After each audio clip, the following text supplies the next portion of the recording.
এই তিনটি স্বপ্ন যদি কোনো মুসলিম প্রতিনিয়ত বারবার দেখে তবে বুঝে নিতে হবে তার মৃত্যু অতি সন্নিকটে। কারণ আল্লাহ তাআলা তার বান্দাদেরকে তাদের হায়াত শেষ হওয়ার 40 দিন পূর্ব হতে এই তিনটি স্বপ্ন বারবার দেখান। কিন্তু এই তিনটি স্বপ্নের প্রকৃত ব্যাখ্যা বা এগুলো দেখার কারণ সহিহভাবে না জানার কারণে সে স্বপ্নগুলোকে আমরা মনোভ্রম বা খারাপ স্বপ্ন বলে উপেক্ষা করি। কিন্তু হাদিস শরীফে উল্লেখিত হয়েছে এই তিনটি স্বপ্নের ব্যাপারে, যে স্বপ্ন তিনটি দেখলে ব্যক্তিকে সতর্ক থাকতে হবে এবং নিজের মৃত্যুর জন্য প্রস্তুত হতে হবে। কিন্তু কি সেই স্বপ্ন তিনটি জানতে হলে দেখতে থাকুন আমাদের পুরো ভিডিওটি। প্রিয় দর্শক, মৃত্যু একটি অনিবার্য সত্য।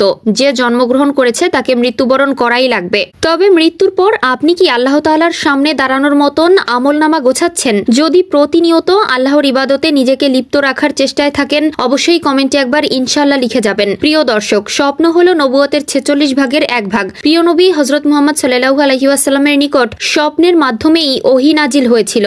এজন্য আবু হুরায়রা রাদিয়াল্লাহু তাআলা আনহু থেকে বর্ণিত প্রিয় নবী সাল্লাল্লাহু আলাইহি ওয়াসাল্লাম বলেছেন, নবুয়তের কোনো কিছুই বাকি নেই, বাকি রয়েছে শুধু ভালো স্বপ্ন।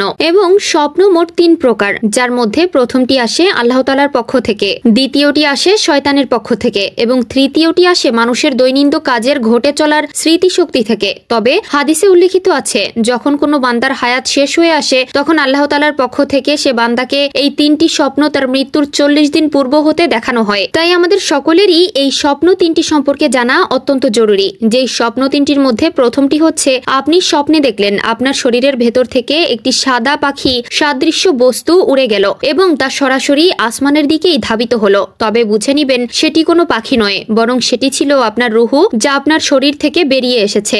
যদি কখনো এমন স্বপ্ন দেখে থাকেন তবে সেদিন থেকেই আপনি মৃত্যুর জন্য প্রস্তুতি নিয়ে থাকুন। এবং দ্বিতীয় স্বপ্নটি হলো, আপনি দেখলেন আপনার পূর্বপুরুষ বা আত্মীয় স্বজন যারা ইতিপূর্বে মারা গেছে প্রতিনিয়তই স্বপ্নের মাধ্যমে তাদের সাথে আপনার দেখা হচ্ছে, তারা আপনাকে তাদের সাথে যাওয়ার জন্য আহ্বান জানাচ্ছে, অনুরোধ করছে। তাহলে বুঝে নিবেন সেটি আর কিছুই নয়, আপনার মৃত্যুর বার্তা আসছে। তবে এই স্বপ্নটা বেশিরভাগ সময়ই নিজের মনোভাব থেকেই আসে। এবং তৃতীয় ও শেষ স্বপ্নটা, সেটা জানা আমাদের অতীব জরুরি, কারণ দুঃস্বপ্ন মনে করে আমরা এটিকে সব থেকে বেশি উপেক্ষা করে চলে যাই। এই স্বপ্নটা যদি আমরা দেখি তখন আমরা হেসেই উড়িয়ে দেই, কারণ আমরা দুনিয়াবি মোহমায়ায় পড়ে আছি। কিন্তু এই কথা যে সত্য, সকলকে একদিন মৃত্যুর স্বাদ গ্রহণ করতে হবে। আর এই তৃতীয় নম্বর স্বপ্নটি হলো, আপনি যদি স্বপ্ন দেখেন আপনি ঘুমের মধ্যে অর্থাৎ স্বপ্নের মধ্যে বিদ্যুতের গতিতে এক দেশ থেকে আর এক দেশে স্থানান্তরিত হচ্ছেন, নিমিষের মধ্যে পৃথিবীর এক প্রান্ত থেকে আর এক প্রান্তে চলে যাচ্ছেন, যেখানে অপর প্রান্তের আপনি কোনো কিছুই চিনেন না। তবে দেখছেন